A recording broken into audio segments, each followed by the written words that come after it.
Hi hello. இன்றைக்கி ஒரு சூப்பரான ஒரு அட்டகாசமான சாதம், சப்பாத்தி, பூரி, பரோட்டா எந்த ஒரு டிஷ் எடுத்துக்கிட்டாலும் ஒரு அட்டகாசமான காம்பினேஷனோடு இருக்கிற சிக்கன் சால்னா ரெசிபி தாங்க நம்ம சேனலில் பார்க்க போகிறோம். சூப்பராக இருக்கும், கண்டிப்பாக ட்ரை பண்ணி பாருங்கள். எப்படி செய்யுதுன்னு பார்க்கலாம். அதுக்கு முன்னாடி ஈஸியான டேஸ்டான ரெசிபிக்கு நம்ம சேனலை சப்ஸ்கிரைப் பண்ணிவிட்டு வாங்க வீடியோக்குள்ளே போகலாம். அதோட எண்டு ஸ்க்ரீனில் ரெசிபிஸ் ஆட் பண்ணுறேன். கண்டிப்பாக ஃபுல் வீடியோவையுமே ஸ்கிப் பண்ணாமல் பார்த்துட்டு ரெசிபிஸையுமே போயிட்டு விசிட் பண்ணி பாருங்கள். நம்ம சேனலுக்கு உங்களோட ஃபுல் ஆதரவையுமே கொடுங்க.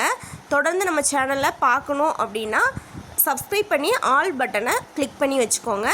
வாங்க வீடியோக்குள்ளே போகலாம்.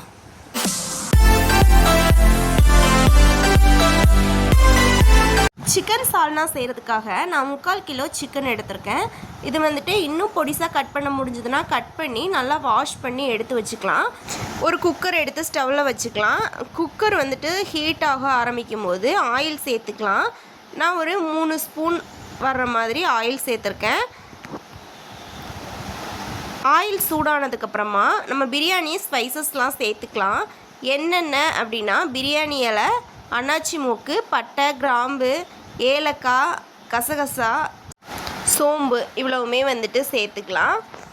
ஒரு பெரிய வெங்காயம் ஃபுல்லாகவே கட் பண்ணி வச்சுருக்கிறேன். இது ஓரளவு பொரிஞ்சு அந்த பிரியாணி ஸ்மெல் வர ஆரம்பிக்கும். அந்த ஸ்டேஜில் கட் பண்ணி வச்ச ஆனியனை சேர்த்துக்கலாம்.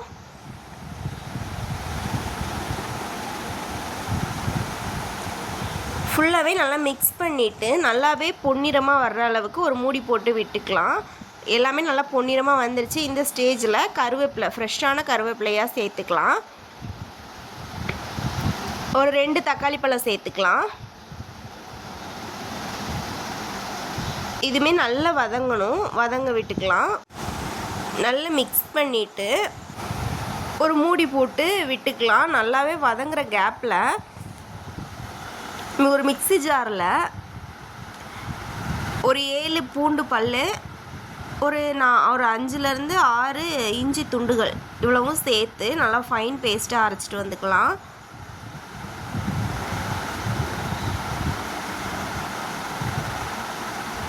இந்த ஸ்டேஜ் போதும். ஃபுல்லாகவே அரைச்சிட்டு வந்து நம்ம தக்காளி பழம் நல்லா வதங்கினதுக்கப்புறமா இதில் சேர்த்துக்கலாம்.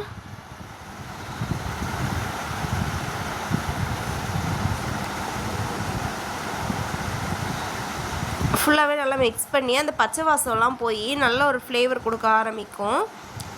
ஃப்ளேவர் கொடுக்கும்போது நம்ம சிக்கன் பீசஸ்லாம் சேர்த்துக்கலாம்.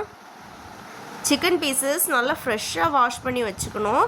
இந்த ஸ்டேஜில் குழம்புக்கு தேவையான சால்ட்டு சேர்த்துக்கலாம். நான் ஒரு 2 ஸ்பூன் சால்ட்டு சேர்த்துருக்கேன். பத்தலைன்னா சேர்த்துக்கலாம். ஒரு 1/2 ஸ்பூன் மஞ்சள் தூள், 2 ஸ்பூன் வத்தல் தூள்,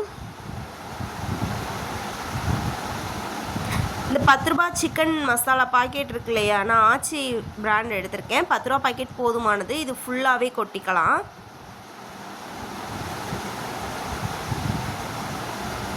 இது ஒரு மூடி போட்டு விட்டுட்டு நம்ம மிக்ஸி ஜாரில் தேங்காய், ஒரு 1/2 மூடி தேங்காய் சேர்த்துருக்கேன். கூடவே 1 ஸ்பூன் மிளகு, 1 ஸ்பூன் ஜீரகம், 1 ஸ்பூன் சோம்பு,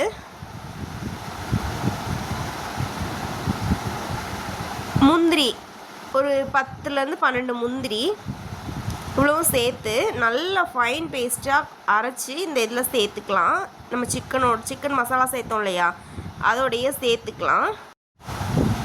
நம்ம சால்னாவுக்கு தேவையான அளவு தண்ணியை ஊற்றிட்டு ஃபுல்லாகவே நல்லா மிக்ஸ் பண்ணிவிட்டு இந்த ஸ்டேஜில் நம்ம உப்பு, உரப்பு எல்லாமே பார்த்துக்கலாம். நமக்கு எந்த அளவுக்கு சால்னா தேவையோ அந்த அளவுக்கு நம்ம குழம்புக்கு தண்ணி ஊற்றிக்கலாம்.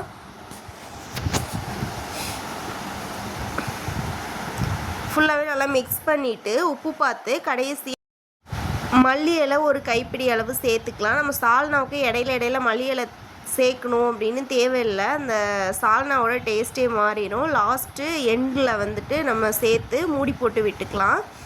ஒரு 2 விசில் வர்ற அளவுக்கு சிம்மில் விட்டுக்கலாம்.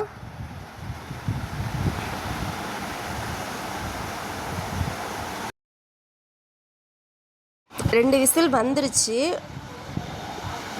குக்கரில் இருக்கிற ப்ரெஷர் எல்லாமே வெளியே போனதுக்கப்புறமா ஓப்பன் பண்ணி பார்த்தா ஒரு சூப்பரான டேஸ்டியான அருமையான சால்னா ரெடி ஆயிரும். கண்டிப்பாக நீங்களும் உங்கள் வீட்டில் ட்ரை பண்ணி பாருங்கள். இந்த மாதிரி ஈஸியான டேஸ்டான ரெசிபிக்கு நம்ம சேனலை சப்ஸ்கிரைப் பண்ண மறந்துடாதீங்க. எண்டு ஸ்க்ரீனில் ரெசிபிஸ் ஆட் பண்ணுறேன், கண்டிப்பாக விசிட் பண்ணி பாருங்கள். ஓகே, தேங்க்ஸ் ஃபார் வாட்சிங். டாடா, பாய். இன்னொரு வீடியோவில் பார்க்கலாம்.